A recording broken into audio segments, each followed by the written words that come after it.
I think it's important what Books2Africa does because education is the unlock for so many people. It was for me, and books provide such an important part of that education. So Books2Africa's work is essential.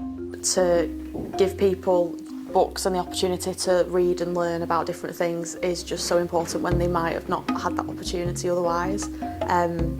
For me, education should be free for everyone, and Books2Africa allows a door to be opened for that.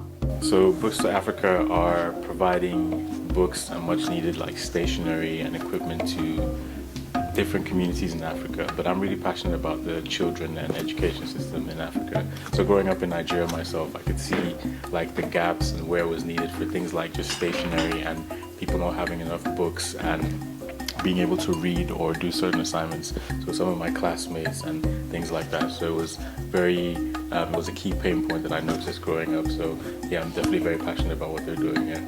So I think from an education standpoint, it's an amazing way to both utilise books that aren't necessarily being used so much anymore here and could be massively used and adopted in Africa.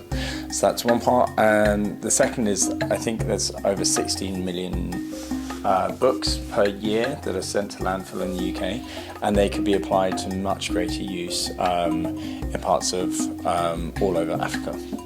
I believe education is really important, and access to information, books, is really important, and what Books2Africa are doing really assists and helps with that. At 90, we're working to deal with some of the biggest risks facing humanity, and one of those is the inability to access education. And that's why we've been proud and pleased to be involved with Books2Africa since 2014, nearly since we began and since Books2Africa began. And we've been proud to have helped the distribution and the delivery of something in the region of 250,000 books in that time. Two partners working together to deal with some of the biggest risks facing humanity. Well done, Books2Africa.